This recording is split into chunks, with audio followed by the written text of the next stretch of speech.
Usai tanah makam Jasmine masih basah, Wisnu benar-benar membuktikan kata-katanya. Ia tak sekalipun menyentuh Selina.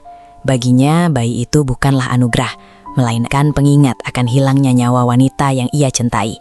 Wisnu menyewa seorang pengasuh bernama Laras untuk mengurus segala keperluan bayi itu. Hari-hari berlalu. Selina tumbuh besar tanpa pernah merasakan hangatnya pelukan ayah. Apalagi ibu, ia hanya mengenal aroma tubuh Bularas sebagai satu-satunya sandaran. 1 tahun kemudian, Wisnu membawa pulang seorang wanita bernama Maura. Sosoknya tampak lembut dan penuh perhatian. Bahkan ia terlihat tulus ingin merawat Selina. Wisnu pun menikahi Maura dan mereka tinggal di rumah besar keluarga Wiratama yang megah. Namun terasa dingin bagi Selina. Kebahagiaan Maura memuncak saat ia hamil tak lama setelah pernikahan. Namun karena kondisi fisiknya yang sering mual dan lemah, ia tak lagi sanggup mengurus Selina. Akhirnya Selina kembali sepenuhnya ke tangan Bularas. Beberapa bulan berselang, seorang bayi perempuan lahir ke dunia. Wisnu menyambutnya dengan binar mata yang tak pernah ia tunjukkan pada Selina. Bayi itu diberi nama Naira Kalira Wiratama. Kehadiran Naira seolah melengkapi kepingan hati Wisnu yang hilang.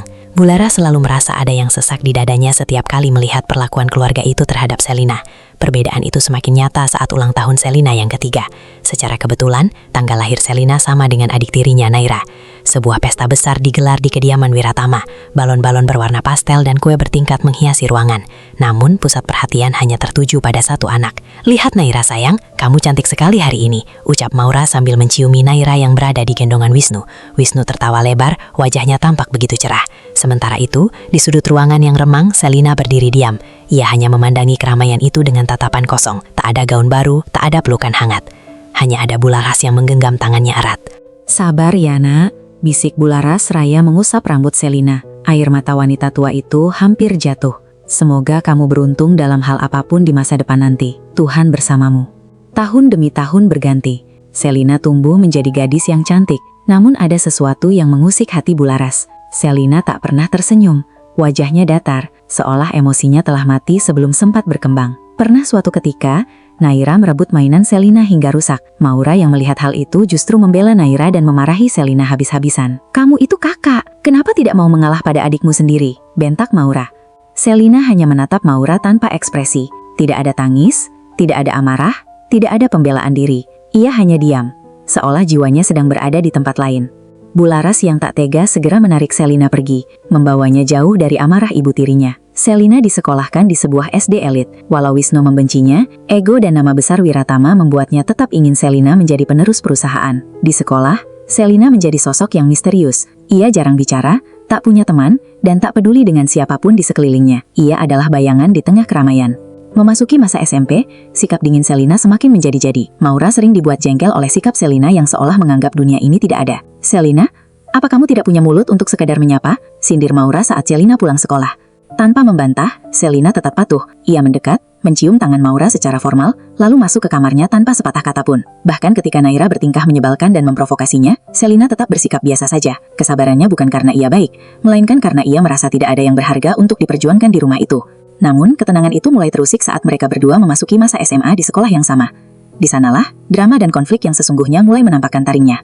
Selisih usia antara Selina dan Naira hanya 1 tahun. Selina kini duduk di bangku kelas 3 SMA, sementara adiknya tepat setahun di bawahnya. Meski satu darah, keduanya tampak seperti dua kutub yang saling menolak.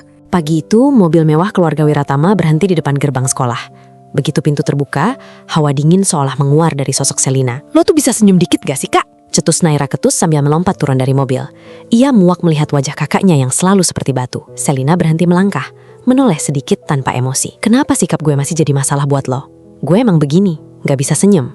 Terus rugi di lo apa? Enek aja gue liatnya. Sok banget lo di depan papa, akting jadi anak baik-baik biar dapat perhatian," cibir Naira dengan nada menghina. Selina hanya menaikkan sebelah alisnya. Tatapannya datar namun menusuk. "Emang gue baik?" jawabnya singkat sebelum berbalik dan meninggalkan Naira yang mematung kesal. "Sial, punya kakak juteknya setengah mati," maki Naira sambil menghentakkan kaki menuju kelasnya sendiri. Selina sampai di kelasnya. Ia duduk di barisan depan, menyendiri. Tak ada yang betah berteman dengannya, karena auranya yang terlalu tertutup. Kecuali satu orang, Raisa, tumben baru datang.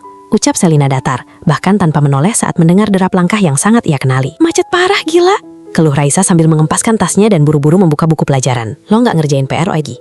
tanya Selina, seolah sudah bisa menebak. "Kakak, ketiduran gue anjir." Raisa menyengir lebar, lalu menjulurkan tangannya dengan wajah memelas meminta bantuan.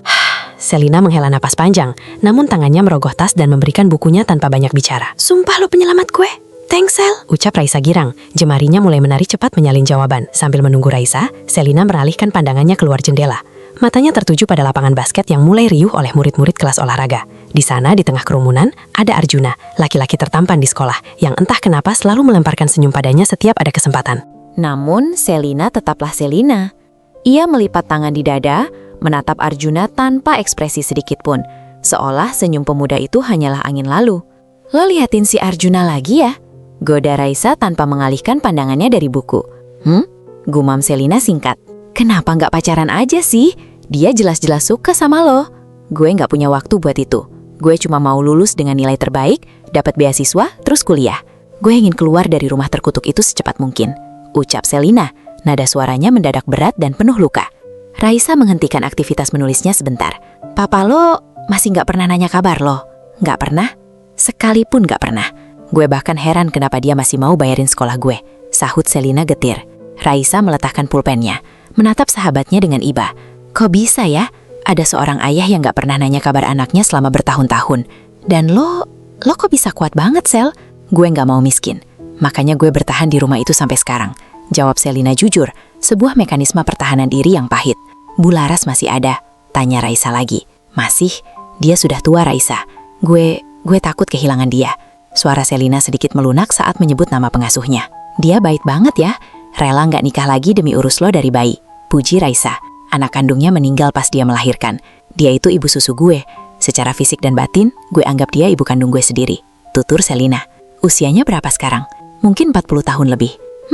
Masih tergolong muda sih. Kenapa dulu bokap lo gak nikah sama Bularas aja? Tanya Raisa asal ceplos. Selina mendengus sinis. Gila loh, mana mau papa gue sama pembantu. Di kamus dia, kasta itu segalanya.